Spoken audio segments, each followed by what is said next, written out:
Hey guys, welcome back to another episode of Bowhunt or Die. I've got Brad Kaufman with me today. Unfortunately, Justin is out busy working. How you doing over here, Brad? Yeah, I'm good. Dude, you look you got a little stage fright going on? You're looking a little nervous when I look over here. Okay. You all right? Yeah. You're not sweating yet? No. You do an armpit check? I'm good. All right, you're good. Guys, on this week's episode, we cover a bunch of different topics. First off, it's been confirmed that Neal is not off the team. He actually did submit some footage. And he showed up. He actually does have a nice food plot he's working on. My new secret weapon is released. Kurt is going to be a buddy of mine who I'm going to be filming with out west, so that's going to be kind of fun. Yeah, it was kind of a random addition. We didn't even know about him, and then all of a sudden Todd's like, here's a segment from my secret weapon. I've been doing that quite a bit this year, along with some of our help with Instagram, but it's all fun stuff. So hopefully me and Kurt are going to put the smack down on you and Justin when we do our public land challenge. Whoa, he sounds pretty confident over there. I got to admit it. I'm glad Justin's not here because I know he'd be ripping me right and saying, no, you can't use him. He's been hunting those areas, but he's not here to say that. So, and then last up, you'll join me as Brad and I actually get out there and do some tree stand maintenance. So take a look.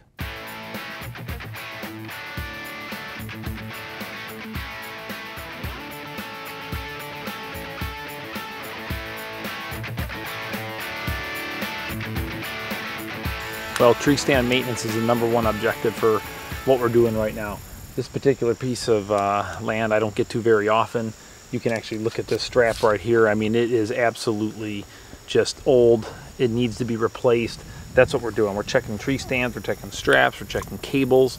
I mean, anything that could potentially lead to a disaster, we want to take care of. So we got about 4 or 5 stands to check. Let's get after it.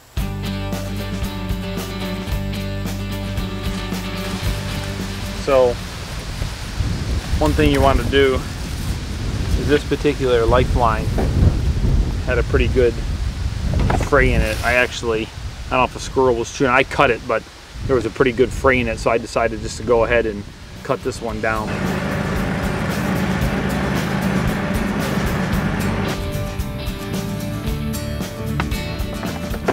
I literally haven't been to this stand for about 4 years, so the first thing I'm going to do is I'm going to check my Prusit knot. I'm going to check my lifeline, you know, giving it a good solid tug, make sure it's good. And of course, before I start climbing on any of these straps, what I usually like to do is take my knife and just give it a nice little hit like that to loosen that strap up. Again, this strap's pretty old, and I know I haven't been here for a long time, so I'm just going to go ahead and replace these straps right now. Because literally these straps are probably about 10 years old. Although it doesn't look like there's anything wrong with the strap, I'm still going to go ahead and just take care of it to be on the safe side.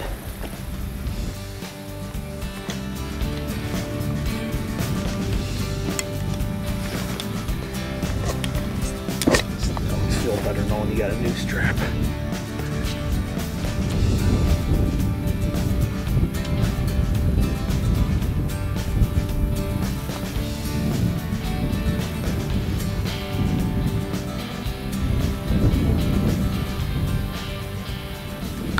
Stands ready to rock and roll. Old straps are replaced. Got a new seat on there. Checked all the hardware. Tell you what, this barren tree out here in the middle of nowhere looks crazy, but it was many years ago I shot a pretty good buck out here. You know, they come out of this thicket, they head out to those cattails to bed. It's a neat little spot. The view is amazing.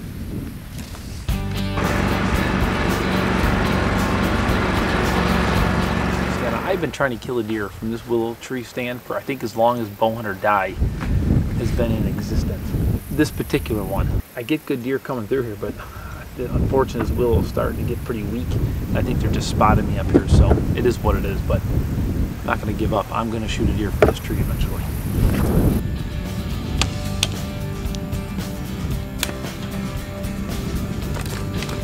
So here's an example of this soft willow tree is starting to grow into the battling bracket. You want to catch these early enough so they don't end up totally getting into the tree and you'll never get this stand off. So unfortunately, just took a lot of the bark off. There, now you're just completely resetting this. There's so much better off.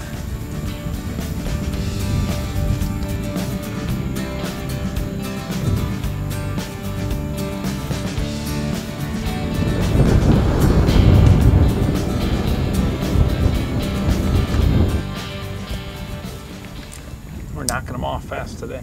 A couple more to go and we are done. Let's get out of here. Whew. That one's been there for a while, and you can see here it's starting to grow into the tree. That's why you gotta check these. You gotta reseed them. 100%, they're all gonna be like that.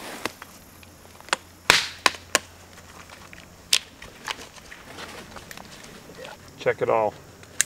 Your life or broken back is not worth it. We literally have got, this is our last stand here, and we are in good shape. All right, we just got this stand down now. I mean, literally, this stand here is probably 10 or 15 years old. Check the cables, check the bat wing, check everything out. I mean, it's amazing the condition of this stand after that long, but again, we're looking for any nicks in the cables that need to be replaced.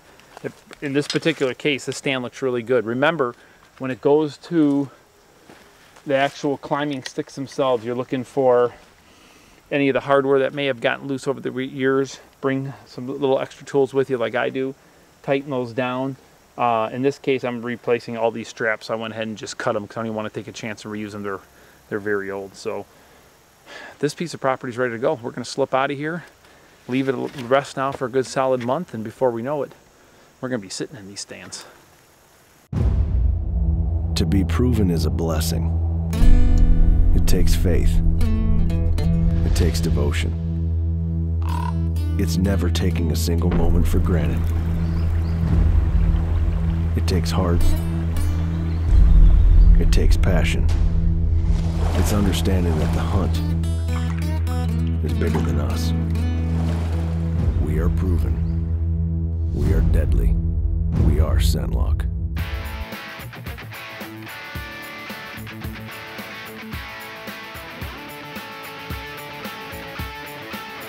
I am pumped up right now. This is going to be an absolutely awesome spot. I just got the plot behind me put in with beans and peas, and we'll come back and probably put a little honey hole in here in August for a fall food plot. But what I'm most excited for is we decided to basically make this an hourglass shape. So my stand's right behind me in the corner, and the main food plot is in front of me here, but just over my shoulder, it's hard to see, but we got the FeetCon tractor running. We just created a brand new plot today.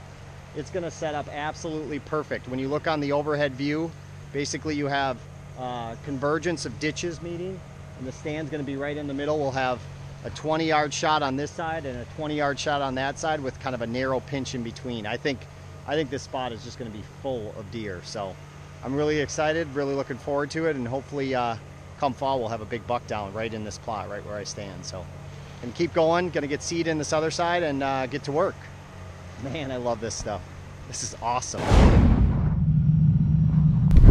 All right, guys, well, I suppose this is my formal introduction to the Bowhunt or Die fan base. I'm in here today on a little piece of private property that I've had the pleasure of hunting for the past couple of years. And it's been really good to us, but we knew that we could come in here and, you know, do a little bit of manipulation and probably make it better. So I made a quick little food plot here, came in a couple weeks ago, sprayed, and you know, it's turning out looking pretty good. So I'm gonna get to work here. I've got a bunch of fire gear. I've got some water and drip torches. So gonna try to get some fire on the ground, burn off a bunch of this duff layer, and yeah, hopefully get a little honey hole food plot down in this bottom. Gonna just broadcast that right up over the top. And we're supposed to be getting rain tonight, so hopefully we get this rain, pound that seed into the ground, and we'll get something growing here shortly. So I primarily hunt public land, but this is one of the few properties that I have to hunt privately. So hopefully get a buck here or private or public land. And yeah, so I've had the pleasure of hunting northwestern Illinois for, gosh, it's been probably 15 years. So started way before that, hunting with my dad and sitting in the stand with him, and I got the bug early. So I'm looking forward to putting out some content for you guys and hopefully maybe get a big buck down. So Bowhunt or Die. This spot's gonna be actually a pretty interesting one in particular. Up on top of this ridge behind me is planted cornfields, and so the deer really like to bed up on this slope on the opposite side. A lot of big oaks, planes are just ruining it. We don't typically have planes flying over here, but sorry about that. So yeah, as I was saying, we've got crop fields up on this one ridge on the western side, and on the eastern side, we've got a bunch of very large white oak trees. So basically the premises of this plot, we're sticking it right in between, right in the creek bottom, right in between the bedding and the feeding. And we're gonna smack a tree stand up here in this oak tree. I'm gonna get this plot burned off, overseed it, get some rain, get some growth, and hopefully we'll kill a pretty big buck out of here. There's plenty to go around, so we'll either get a buck, I know we'll get some does. It's gonna be one that we don't really want to risk too much. We'll probably come in here when the weather's right and sneak in here and probably sit most of the day. So it's a tough one to get into, but it's gonna be worthwhile if we are patient enough. So yeah, looking forward to it.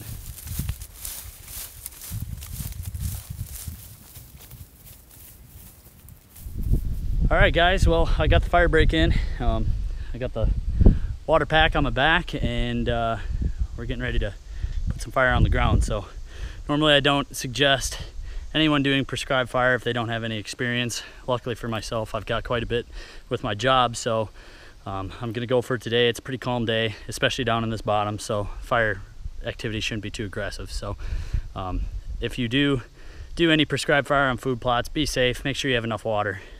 You can never not have enough water. So I'll get this all finished up and get some seed on the ground.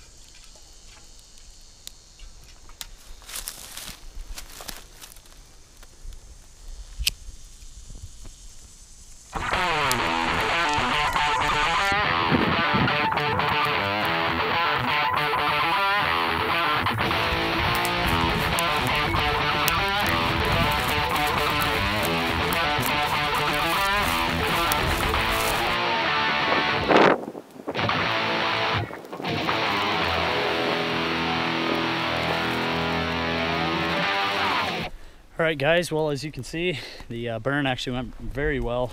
There's still a couple little spots that didn't burn, but that's why I brought the rake, not only to do the hard line, but also to kind of rake up the leftover duff, give us as much seed to soil contact as we can. So I'm gonna get in here, rake this up, put the seed down as quick as possible, because I think I hear thunder in the background. It's still blue skies, but fingers crossed. Haven't heard thunder in so long, I don't even know what it is anymore. So we're gonna try to get this food plot in. It's a really sweet spot. We're right in between a big bedding area to the east with a bunch of oaks. Neighbors doing some TSI, so we know the deer bed over there a lot. And then we've got the big destination cornfield dinner place pretty much for all the deer. So we're sitting right smack dab in the middle of it. We're gonna have this sweet little food plot. So hopefully get that antler king on the ground, get some rain, and we're gonna have a killer little spot down here for October to come. So we'll run some trail cameras down here, make sure we don't come in too early. And hopefully, we had quite a few nice little bucks last year, 3.5-year-olds. I shot a really nice old 8-pointer. So fingers crossed we'll get something for you guys. Stay tuned. Well, tell me what you're thinking about Kurt's effort that he put in that plot. It looks like a cool spot. It looks like a lot of work for one guy, and to film everything too. I know I've been trying to film a lot more of my stuff this year, and it takes some work. Well, Brad, you've already been warned on multiple occasions, man. No arrows can fly unless that record button is on. And that's a special spot. We hooked Brad up, for those of you who don't know, with a kind of a really good spot. I know he's going to be giving Justin and Tommy a little run for their money. Quite frankly, I'm putting my money on Brad here. I'm hoping he walks in there and smacks a giant, because we know there's some big ones over there. Oh yeah, yeah. So it'd be about time for me. I haven't shot a deer in I think 3 years now. So I'm gonna scooch over a little bit, because I don't want that to rub off. So I'm moving over a little bit here. You keep whatever that mojo is on that side of the table, because I definitely I don't want that curse. So you keep that over there. I've had a few opportunities. I'd pass in small bucks, but yeah, it just hasn't happened for me the last couple of years. Hopefully, I've got a few more places to hunt and can actually make it happen. Well, here, I'm gonna give you some luck, Brad. I'm gonna give you some of my luck, because I want you to go ahead and get one. You deserve it. It's good to see Neal poke his head out of the summer, I don't know, what do you want to call it, the summer hiding or whatever. He's been awfully quiet this year. He's been busy. Yeah, haven't seen too many pictures coming in from him. He's holding back on us. Yeah. I think he's holding back. Yeah, I'd agree with that. Speaking of holding back, guys, this week on Friday, we're going to be launching an episode on the money bucks. All of our teammates have submitted their footage on what bucks they're going to be chasing, so make sure you tune in to that episode as well, because that's going to be a really good one. As far as tree stand maintenance, guys, we touched base on a lot of things, but it doesn't matter what stands you're hunting from. You got to take the time to check those straps, check the cables, check your lifelines. Of course, while doing that, if you don't have a lifeline or it's the first time you're ever putting a lifeline in a tree, make sure you use your linesman belt. When you and I, Brad, were out, it was pretty simple because the lifelines were already installed. Yeah. Now, of course, some of those lifelines I haven't checked for a couple of years, so of course we made sure that they were pretty solid, and if we saw any problems, we went ahead and replaced them. I think we replaced just about every lifeline and probably every strap on all the climbing sticks and the stands. It was definitely due. I mean, you get to the point where you just, it's not worth taking a chance. So get out there, do your tree stand maintenance, guys. Don't wait till the opening day. Don't wait till the first couple of weeks. Get out there now before the season starts and have your stands dialed in, so when the first time you slip in there, you're ready to hunt, you're not going to have an accident. So make sure you tune in this Friday, guys, as our entire team exposes their hit list bucks. So make sure you tune in. Yeah, thanks for watching. Bowhunt or Die. Oh, back up. Come on. Close.